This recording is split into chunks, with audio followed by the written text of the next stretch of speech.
Hello everyone. ఇప్పుడు మీరు చూడబోయే ఈ వార్త మనల్నందరినీ కూడా అప్రమత్తం చేస్తుంది.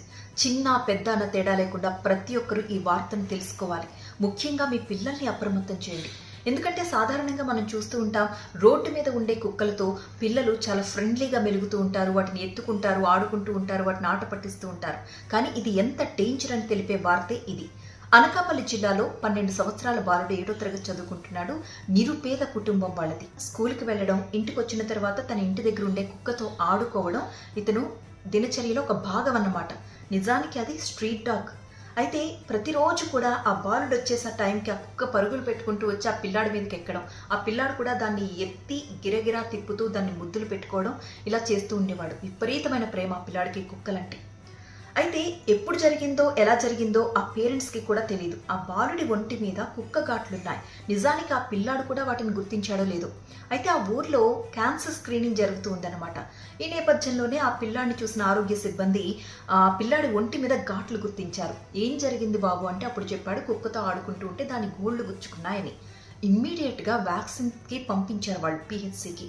ఫస్ట్ డోస్ అయింది, సెకండ్ డోస్ అయింది, థర్డ్ డోస్ సమయానికి అతను రాలేదు. అయితే వెళ్ళి ఆరా తీస్తే ఆ పిల్లాడు తీవ్ర అస్వస్థతకు లోనయ్యాడు అన్న విషయం తెలుసుకుని హాస్పిటల్కి వెళ్ళి చూశారు ఆ సిబ్బంది అంతా. అప్పటికే అతని పరిస్థితి విషమంగా ఉంది. అక్కడి నుంచి ఎన్టీఆర్ హాస్పిటల్కి తీసుకెళ్లారు. ఆ తర్వాత అక్కడి నుంచి ఇంకా మెరుగైన వైద్యం కోసం కేజీహెచ్కి తరలించారు. మానసిక సమస్యలు కూడా తలెత్తడంతో మానసిక వైద్యాలయానికి కూడా అతన్ని తీసుకుని వెళ్ళడం జరిగింది. కానీ దురదృష్టవశాత్తు నెల రోజులకి అతను మరణించాడు. ఫస్ట్ డోస్ వేసుకున్నది డిసెంబర్ 9వ తారీఖు. అంతకు కొన్ని రోజుల ముందే అతన్ని కుక్క రక్కేసిందనమాట. చాలా మందికి ఈ విషయం తెలీదు. కుక్క కరిస్తేనే రేబిస్ సోకుతుంది అనుకుంటారు. కానీ కుక్క కరిచినా, గోళ్లతో రక్కినా, మీ ఒంటి మీద ఏదైనా గాయం ఉండి ఆ గాయం పైన కుక్క లాలాజలం అంటినా ఆ కుక్కకి రేబిస్ ఉంటే మీకది ఖచ్చితంగా సోకుతుంది. ఇది గమనించిన వెంటనే 24 అవర్స్ లోపు మీరు రేబిస్ వ్యాక్సిన్ తీసుకుంటే సేఫ్ సైడ్ ఉన్నట్టే.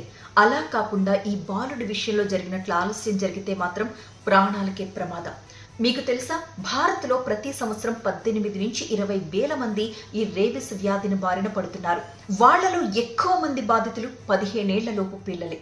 బెటర్ ఏంటంటే మీ పిల్లల్ని కుక్కలకి దూరంగా ఉంచడం. ముఖ్యంగా వీధి కుక్కలతో అస్సలు ఆడుకోనివ్వద్దు. వాళ్ళకు తెలియపరచండి అవి ఎంత డేంజర్ అని చెప్పి. అలాగే మీ పెంచుకునే పెంపుడు కుక్కలకి కూడా ఖచ్చితంగా వ్యాక్సిన్ వేయించడం మాత్రం అస్సలు మిస్ చేయొద్దు. మా కుక్క బయటకు వెళ్ళదు కదా, దానికి వచ్చే అవకాశం లేదు అని ఇలా మాత్రం ఆలోచించొద్దు. పెంపుడు కుక్కలకి ఖచ్చితంగా వ్యాక్సిన్స్ వేయించండి. అలాగే పిల్లల్ని కుక్కలకి దూరంగా ఉంచండి.